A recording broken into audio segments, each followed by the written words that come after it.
Sequência de imagens em preto e branco. Escrito: Memórias. Pessoas se manifestam em uma praça. Não ande sem documentos. Sempre que qualquer autoridade pedir, identifique-se. Praça movimentada. Obedeça sem discutir qualquer ordem da polícia. Não pare para apreciar badernas na rua. Não aceite e não guarde qualquer tipo de proclamação. Não corra nas ruas à toa. Não participe de grupinhos ou aglomerações. Não discuta nas esquinas, principalmente política. Ai, essa é a melhor. Não ande armado, não seja curioso. Antônio de 32. Não seja curioso. Isto a receita realmente de uma polícia organizada pelo Carlos Lacerda de conteúdo fascista.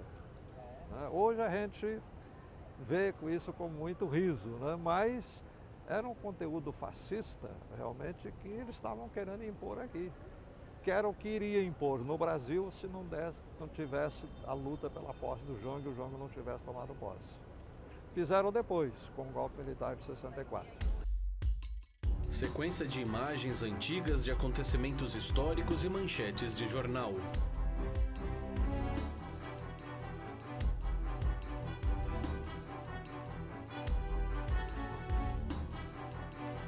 Escrito na tela: Vivaldo, trabalhista de raiz. Dia: Vivaldo abre a janela da casa. Eu vim bater aqui no Rio de Janeiro aos 19 anos de idade, em 1961. Um ano especial na história do Brasil. Eu exatamente saí lá do interior de Minas, pegando o trem da Leopoldina, vindo da Serra do Caparaó, e mergulhei nesse turbulinho aqui, né, do Rio de Janeiro, um ambiente ainda secundarista, mas misturado com o ambiente estudantil universitário, de muita agitação. Já vinha me preparando para isso.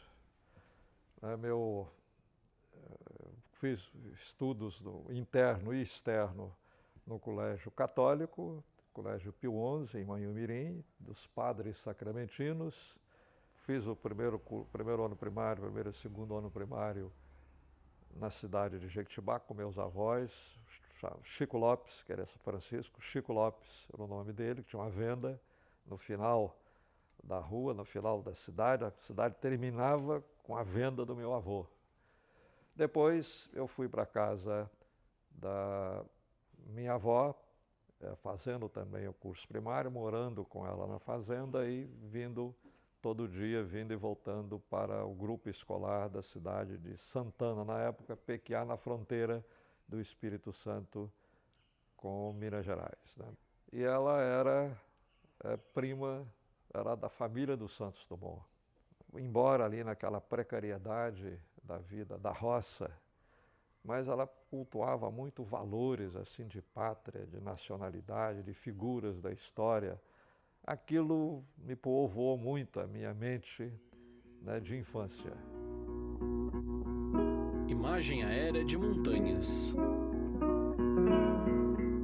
Queda d'água.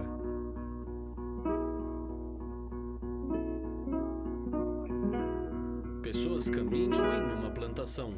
Eu tinha 17 anos quando eu conheci o Vivaldo. E é interessante porque tanto eu quanto ele somos de Manhumirim, uma cidade pequenininha, né? A primeira vez que eu vi o Vivaldo foi numa palestra que ele fez sobre reforma agrária, no clube Manhumirim. Ele não me viu, ele não deu nem confiança para mim, né? Nem me viu. Mas foi a primeira vez que eu encontrei ele lá, foi lá. Passei no vestibular para arquitetura e fui estudar em Belo Horizonte. E aí começamos a namorar de longe, ele no Rio e eu em Belo Horizonte. E meu pai não quis deixar eu casar antes de formar. Meu pai era muito rigoroso nessa coisa, ele achava que a mulher tinha que ser independente. Então eu tinha que me formar, porque eu não podia depender de marido. Formei em 68, formei em arquitetura.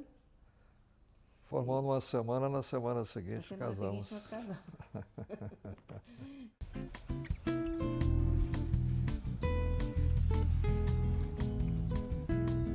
Vivaldo sai da casa e caminha pela rua.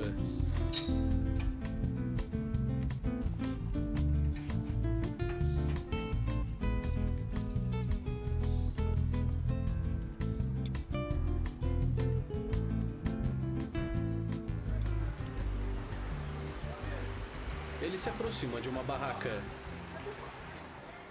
Bom dia. Olá, tudo bom, Conde? Tudo bem? Tudo bem, senhor? Tudo bem. O que você tem aí? Queijo, tá bom? Rapaz, são os melhores queijos do planeta, deputado. Imagino.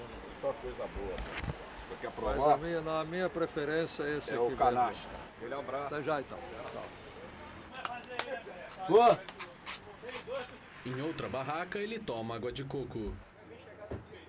Eu realmente me vi naquele meio ali, saindo lá do interior de Minas, do colégio Pio XI, me vi ali discutindo entre os secundaristas do Rio de Janeiro, no meio de uma agitação grande, né?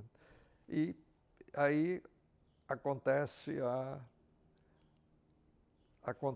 a renúncia do presidente Jânio Quadros. E a renúncia do Jânio bateu na gente como um golpe que estava acontecendo no Brasil. Então nós saímos pela rua, aqueles grupos saindo pelas ruas, aí surgiu logo Jânio sim, Lacerda não, Jânio sim, Lacerda não. A gente rodava pela Cinelândia, pelas ruas adjacentes, e a busca de informação, mas querendo, não querendo, se tivesse um golpe no Brasil, nós não queríamos que acontecesse, queríamos resistir. O Brizola, na questão da renúncia do Jânio, ele mobilizou o país porque os militares não quiseram a posse do João Goulart. Brizola mobilizou o país.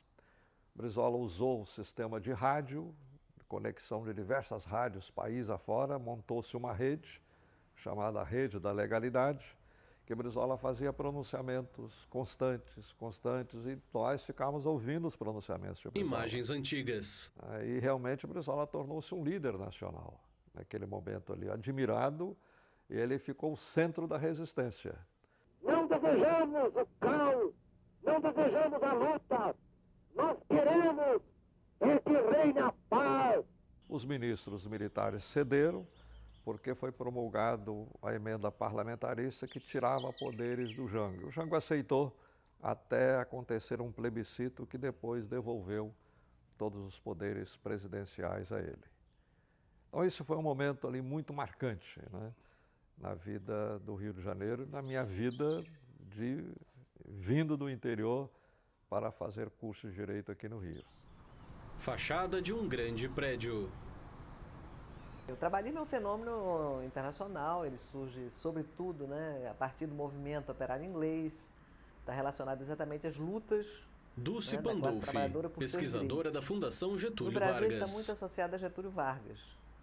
Getúlio Vargas toma o poder, chega ao poder em 1930, através de um processo revolucionário, e a partir desta tomada do poder, ele muda, digamos assim, a relação do Estado com a classe trabalhadora. O objetivo do Projeto Vargas era construir um Estado nacional, um Estado centralizador, forte, onde os trabalhadores deveriam ter um papel importante na construção desse Estado nacional. Então, uma das primeiras obras de Getúlio é a criação do Ministério do Trabalho, né? Até então, a questão do trabalho, a questão social, era percebida como uma questão de polícia. A partir de 30, ela passa a ser vista como uma questão política. Dizer isso não quer dizer que Getúlio tenha abrandado para a classe trabalhadora, muito pelo contrário. Essa classe trabalhadora foi reprimida, né? Foi muito cerceada nos seus direitos civis e políticos, mas, ao mesmo tempo, ele começa a construção de uma cidadania social dessa classe trabalhadora. Vendedor de pão caminha pela calçada.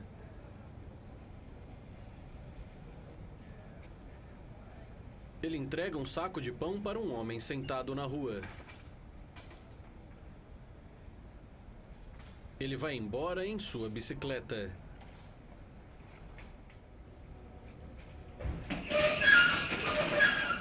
Homem abre a porta de um comércio.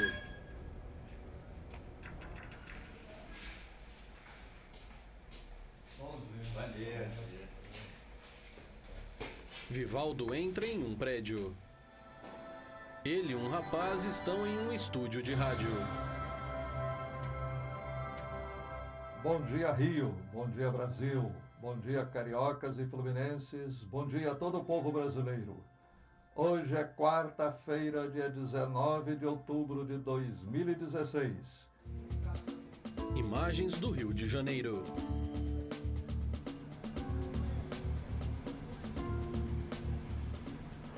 Ali onde estão aqueles carros era o restaurante dos estudantes, o restaurante do calabouço, que os estudantes pobres almoçavam e jantavam ali. E aqui, por aqui circulavam os estudantes e aqui morava, neste prédio, morava Manuel Bandeira, o grande poeta brasileiro. Vivaldo caminha pela cidade do Rio de Janeiro.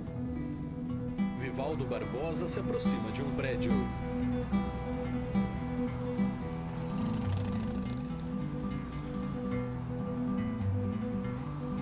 Estátua de Manuel Bandeira.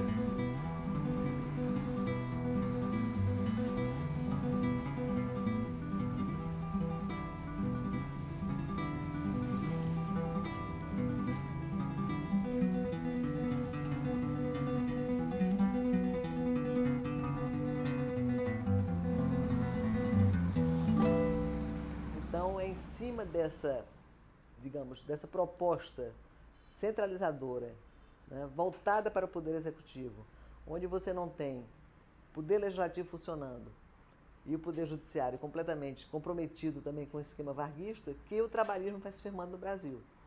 Em 45, o Estado Novo chega ao seu fim, né, muito em função da Segunda Guerra Mundial.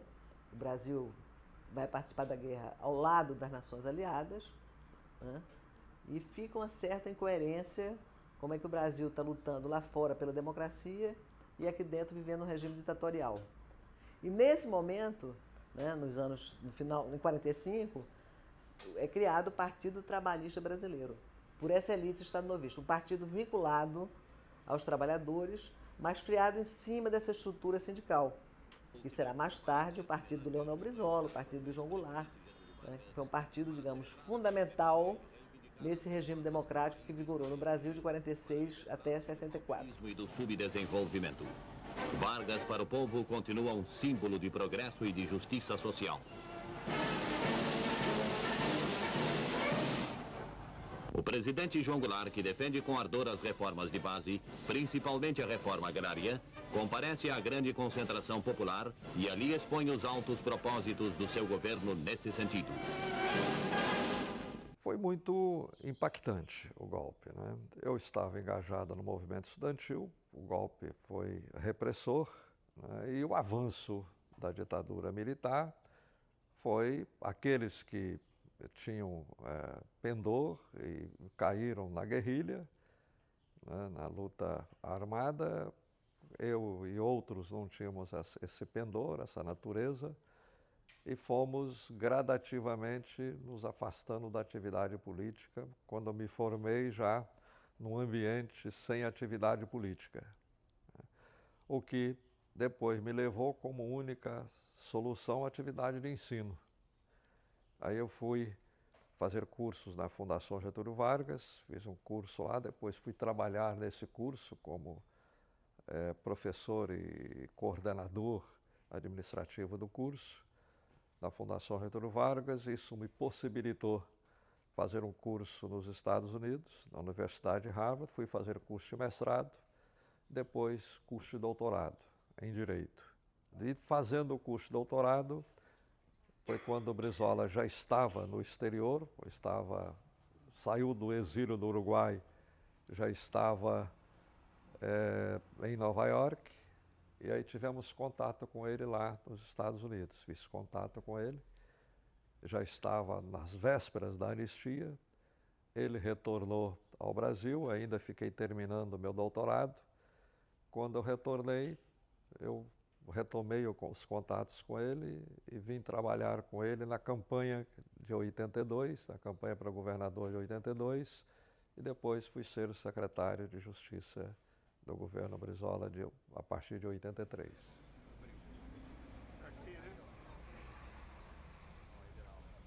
Vivaldo entra em um vagão de trem.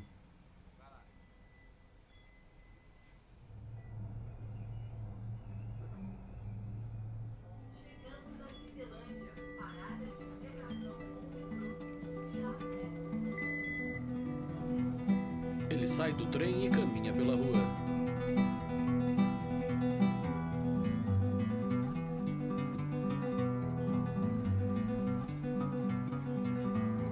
Pessoas se manifestam em uma grande praça.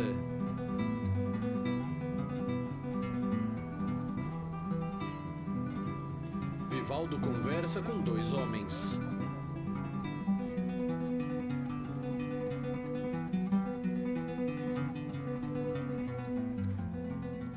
Como vai, doutor Vivaldo? Tudo bem?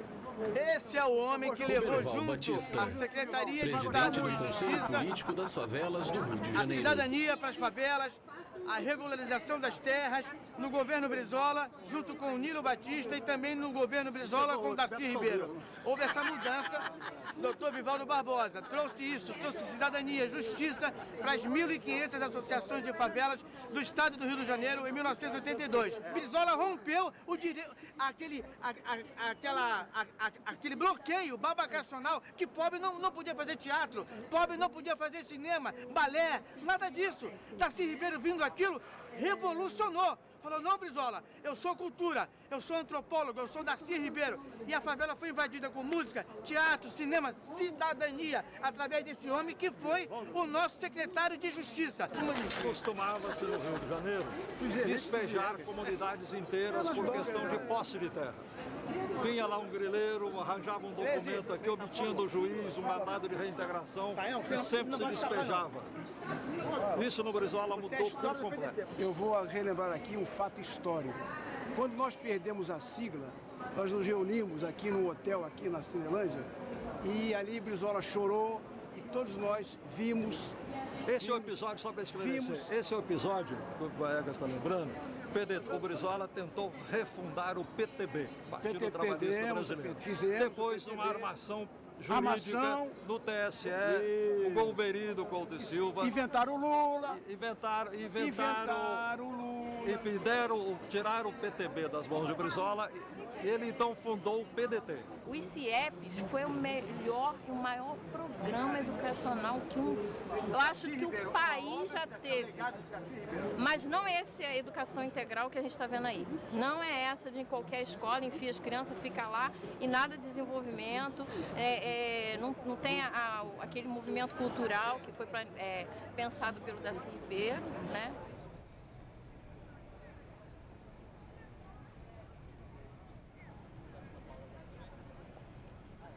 O Brasil mudou muito, né, do governo Jango para esse período da ditadura, enfim, durante o regime ditatorial. São Paulo, você vai ter ali um centro enorme, né, sobretudo de indústrias automobilísticas, grandes fábricas de metalúrgicas, etc. e tal, né, é o coração do capitalismo, que estava no processo acelerado, né, de evolução durante esse período militar, né. É bom a gente frisar que foi o período, além da repressão brutal que se abateu sobre diversos segmentos da sociedade, foi o período de maior desigualdade que acirrou a desigualdade social desse país. Foi exatamente durante o regime militar, né? Você teve um achatamento do salário num nível terrível. Então, você tem no ABC esse movimento que surge como um novo sindicalismo, né? Esse sindicalismo, ele criticava aquele sindicalismo antigo, atrelado ao governo, atrelado a Vargas, e a ideia era construir uma proposta bastante diferente e autônoma. O desafio do governo Brizola, eleito em 1982, tomando posse em 1983, em pleno regime militar, a missão realmente maior que a gente tinha era tentar construir a democracia, construir instituições que possibilitassem o exercício da democracia aqui no Rio de Janeiro. Por isso eu trabalhei em muitas instituições judiciárias, Ministério Público, Polícia, né, Polícia Militar, Polícia Civil. Né. Nós fomos no Brasil o primeiro lugar em que os procuradores e promotores elegeram o procurador-geral. Isso que é feito hoje no Brasil, depois da Constituição, nós fomos o primeiro que fizemos no Brasil, aqui no Rio de Janeiro, como construção de sair dando autonomia e autoridade ao Ministério Público, para poder garantir a cidadania e controlar o exercício do poder, preparando o caminho para a democracia. Então, eu atuei realmente muito nesta área e na proteção dos direitos humanos. E também, até de uma maneira inesperada, mas o desdobramento natural das coisas, nós aqui no Rio de Janeiro organizamos um sistema de garantia da posse da terra pelas comunidades, tanto em favelas quanto comunidades rurais. Nós até chegamos aqui a dizer que no Rio nós fizemos uma reforma agrária silenciosa dentro da Secretaria de Justiça. Os primeiros Eduardo problemas Costa, que o secretário Vivaldo estadual teve de saúde com a no governo imprensa Leonel Brizola. É que a polícia dizia que ele começou a obrigar a polícia a chamar os presos de cidadão. Ficava revoltada, porque tratava como se fosse um bicho, né? E ele obrigou que, mesmo sendo um preso, que era um cidadão que devia ter o respeito. Houve um protesto geral na época de policiais ter que chamar de cidadão os bandidos, não sei o que. Então, por exemplo, eu fiz trabalho de campo em várias favelas do Rio de Janeiro e é impressionante como a fala dessas pessoas, a figura do Brizola aparece como uma figura muito forte, como aquele que fez com que eles entendessem que a polícia não podia arrombar sua casa de uma maneira como se fosse uma coisa natural e normal, que eles eram cidadãos e que a polícia não podia entrar lá arrombando e quebrando tudo. Essa noção de cidadania, por exemplo, é passada nesse momento. Quando o Vivaldo Leonel Brizola Neto, a questão dos vereador, direitos humanos, Rio não de uma Janeiro, questão de PSOL. tratado de países, de guerra, mas para a situação do brasileiro, do favelado, do miserável, do menino sem casa, sem pai nem mãe ou sem uma escola, ele traz para essa realidade uma questão que até não era pensada. O CIEP, o Centro Integrado de Educação Pública, sem dúvida alguma, é a obra mais marcante do Brizola. A criança toma o café da manhã na escola, tem horário escolar regular, almoça, à tarde tem os estudos com a professora que ensina o aluno a estudar, tem uma biblioteca, que a criança é levada muitas vezes lá, tem atividade esportiva, tem um ginásio no cada CIEP, tem dentista e tem médico. E tem atividade cultural, tem o chamado orientador cultural dentro do CIEP. Cada CIEP é um orientador cultural para as atividades culturais que desenvolve. Então, realmente é uma obra extraordinária. Quem vem de uma família que usa material didático em casa, que lê, que estuda, que conversa sobre leitura, o menino já chega prontinho para ser alfabetizado. De fato, esse menino nem precisa de escola. Sozinho ele aprenderia. Quem precisa muito de escola, e só pode ter solução para ele no CIEP, é aquele que vem de uma família que ainda não estudou, que necessita de mais atenção. É a escola do mundo civilizado. Os bobos pensam que eu inventei CIEP. É bobagem, não deixa repetir isso não.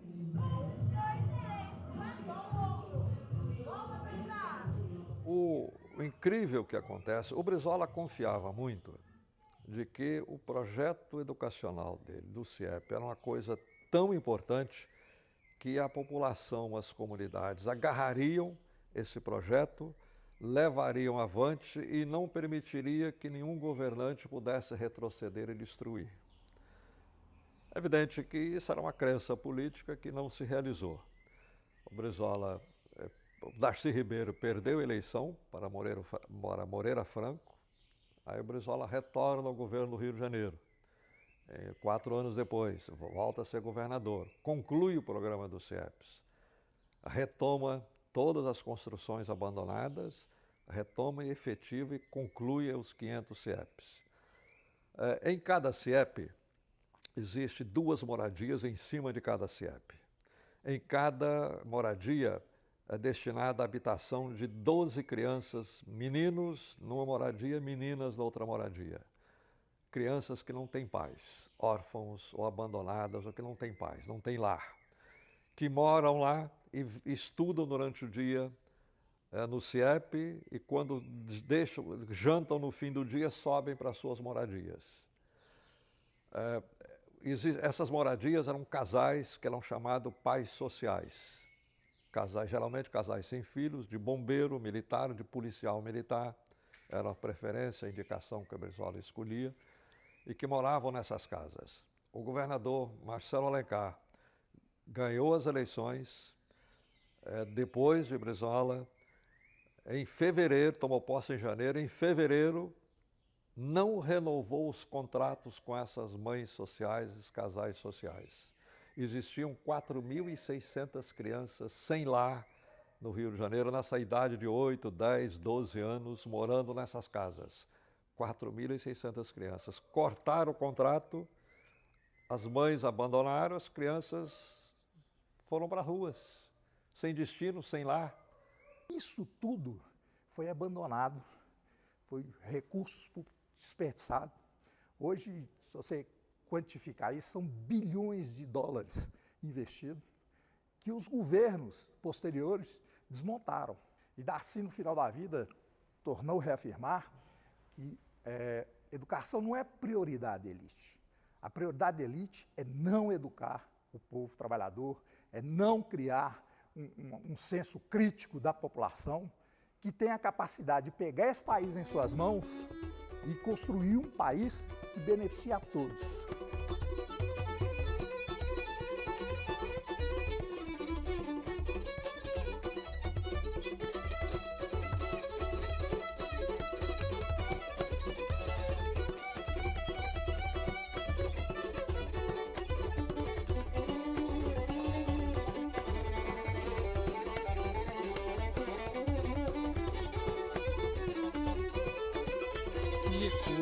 A noite e dia é ensurdecedor. Ai, mais que agonia, o canto do trabalhador. O PDT descaminhou-se muito depois da morte de Brizola. Um grupo de pedetistas mais autênticos, mais sérios e consequentes e até mais antigos, lutamos muito contra a direção que tomou conta do PDT. Nós lutamos durante uns 6 anos lá dentro, eu, um grupo de deputados, parlamentares e militantes, não conseguimos vencer, como outros partidos no Brasil são dominados por esses grupos que só andam em busca só de vantagens pessoais, tomaram conta do poder e abocanharam essas vantagens, e nós aí saímos do partido, saímos do PDT. O programa do PDT é um programa que retoma a linha histórica do trabalhismo no Brasil, que deita raízes lá na Revolução de 30. É um programa de natureza trabalhista, que é nacionalista, defende as riquezas nacionais, defende o papel do Estado para poder dirigir a economia e enfrentar os grupos econômicos nacionais e internacionais, e defende a legislação trabalhista e previdenciária no Brasil. Então o PDT foi organizado para isto, ele reflete isso no seu programa. Essa linha política, nós que fomos brizolistas, sempre seguimos essa linha, estamos buscando exatamente retomar essa linha em outro partido político. Hoje estamos organizando o Partido Pátria Livre, que exatamente é um programa que retoma essa linha política histórica brasileira, nacionalista e trabalhista. Queria te ouvir também o Paulo também do Partido Pátria Livre, o Gilson também está querendo falar, o Roberto também quer falar aí. Gilson, você queria falar? Pode falar. Hoje, nesse processo de globalização, as economias estão interligadas. Isso significa o quê? Um suspiro na China afeta os Estados Unidos. Um suspiro na Rússia afeta o Brasil. Eu acho que os economistas explicam muito bem a crise, mas não a origem. Eu participava do movimento de organização da saúde pública dentro do PDT e Vivaldo era a nossa liderança. Mas uma coisa que Vivaldo sempre me chamou muita atenção são 2 coisas. A primeira é o nacionalismo, a ideia da nação, a ideia da pátria, porque não era um discurso fácil, principalmente para quem vinha da herança do fascismo, que vinha da herança da esquerda fazer muita crítica ao movimento nacionalista e principalmente pela discussão do movimento internacional comunista, o nacionalismo era um discurso difícil. E Vivaldo deixava isso claro para nós. A outra coisa que o Vivaldo sempre nos chamou muita atenção é que ele sempre foi um radical de raiz. Isso, evidentemente, que reflete a infância dele. Ele veio de Minas Gerais, nasceu na roça, bebeu água de pote, dormiu na luz de lampião, né? Foi dormir na luz de lampião e veio daquele interior. E nada foi fácil para ele. Adquiriu a capacidade intelectual de refletir isso de uma maneira prática que contribui hoje no cenário brasileiro para a construção de uma ideia de nação. Ideia complexa, ideia de transformação do mundo que não é fácil para qualquer povo. E Vivaldo tem esse papel. O trabalhismo, ele se opõe a tudo que está aí. Essa entrega das nossas terras, essa entrega dos nossos minerais, essa entrega dos nossos óleos petrolíferos. E o Vivaldo encarna essa força. É um homem de uma luta fantástica. Ele representa para nós hoje, depois de Brizola, um farol. É quem nos ilumina e quem nos guia, quando às vezes estamos até um pouco cansados, um pouco desiludidos da vida política. E Vivaldo vem e dá aquela injeção de ânimo para todos nós. A Constituinte sempre é uma virada de página na história. Uma nova Constituição no país vira uma página na história. O povo brasileiro teve consciência disso e teve uma participação muito intensa. O meu destino político e a maior aspiração naquele momento era ser constituinte, ajudar a elaborar a Constituição brasileira. Fui eleito para isto e trabalhei intensamente na Assembleia Constituinte. Trabalho duro aí, mas foi uma das atividades mais glorificantes que eu alcancei. Ajudar a fazer a Constituição brasileira, que é uma Constituição muito boa, para a época, Constituição extraordinária, que protegeu a cidadania brasileira, garantiu direitos, criou instrumentos de ação política e de garantia da cidadania extraordinários, inovadores, e garantiu uma ordem econômica e social muito equilibrada, garantiu o papel do Estado de atuação forte na economia para o controle dos grupos econômicos, nacionais e internacionais. A maior discussão foi em torno do tabelamento dos juros em 12%. No texto aprovado em segundo turno, o tabelamento está num parágrafo que o relator Bernardo Cabral transformou em inciso. Segundo a comissão, a proposta do relator inviabilizaria a aplicação do tabelamento logo após a promulgação da nova carta. Felizmente, a comissão tomou uma decisão sábia e fez voltar Vivaldo aos textos Barbosa, aprovados em primeiro Constituinte, turno e ratificado PDT, em segundo Rio de turno Janeiro. a questão da taxa de juros. Volta a ser um parágrafo 3º do artigo 192, o que permite a aplicação imediata e instantânea do dispositivo, a partir da promulgação da Constituição, sem dúvida alguma, sem qualquer subterfúgio, sem qualquer interpretação malévola, será proibido cobrar juros no país acima de 12% ao ano. Foi uma Constituição tão boa, tão avançada, que para implantar as políticas neoliberais, o neoliberalismo no Brasil, a Constituição teve que ser mutilada, reformada, e teve a sua ordem econômica e social invertida na Constituição, durante as reformas promovidas aí pelo presidente Fernando Henrique Cardoso. Inverteu o sentido da ordem econômica na Constituição.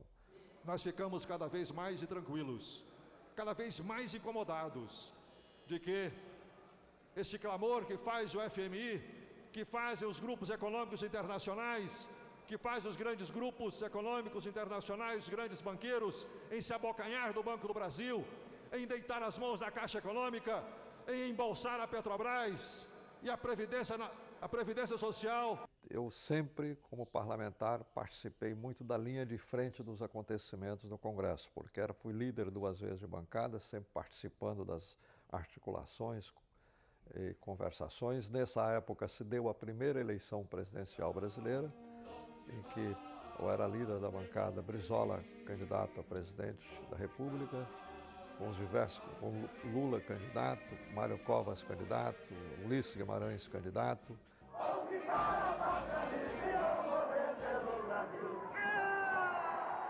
Enfim, a elite política brasileira ali disputando a presidência da República, um momento especial. Infelizmente, todos nós perdemos. Foi eleito a antítese disto. Eu apresentei um projeto de lei para reparo do holocausto da escravidão.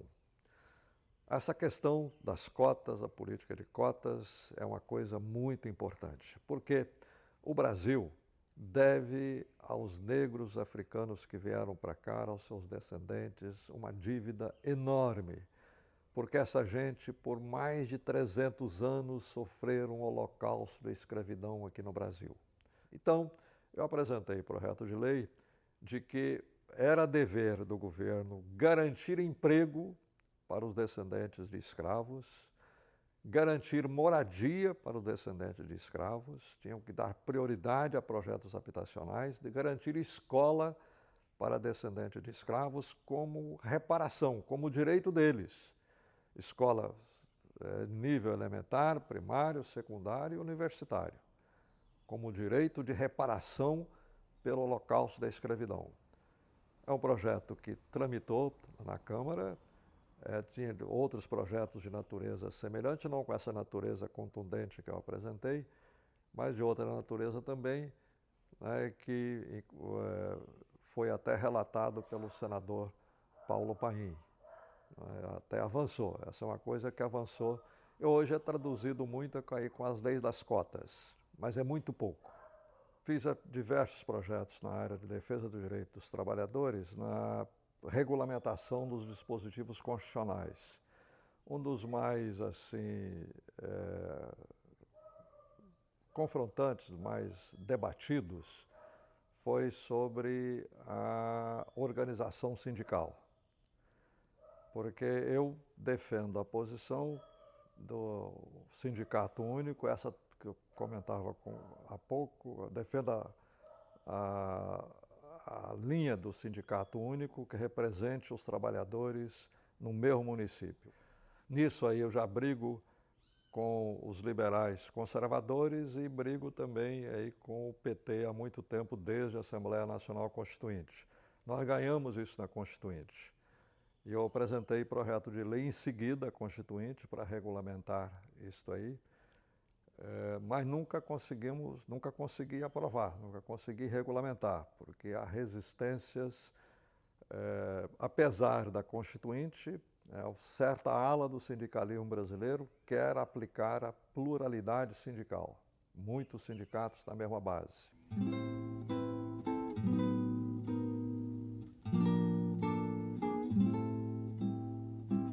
Vivaldo caminha por uma sala repleta de livros.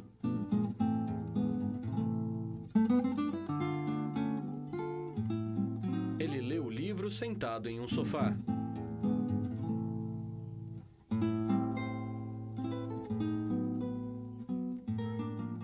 Apresentei projetos para regulamentar a participação do trabalhador no lucro das empresas. E a Constituição abriu brechas para isto, mas nunca conseguimos aprovar um projeto que regulamentasse a participação do trabalhador no lucro da empresa e também na direção da empresa. Coisa que a Europa adota isso de maneira mais ampla possível há décadas. Desde o final da Segunda Guerra Mundial, a Europa já adotou esse sistema e o Brasil não conseguiu, até hoje, avançar nisso aí. Para alcançar a democratização da economia, tem que se controlar o monopólio, tem que se controlar o oligopólio. Tem que ter um grande controle sobre isso. E para isso é preciso de o Estado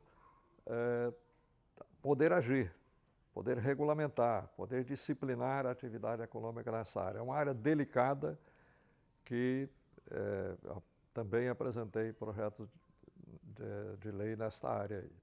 Um trem se aproxima e passa. Cinelândia quer dizer terra do movimento. O Brasil é uma grande Cinelândia. Está tudo em transformação, para que lado que a gente vai? Hoje, o Brasil não oferece uma perspectiva assim visível, tocável, concreta, mas são nesses momentos em que parece que está tudo no impasse, é que a sociedade encontra a sua energia para poder avançar. A lista de créditos finais aparece na tela.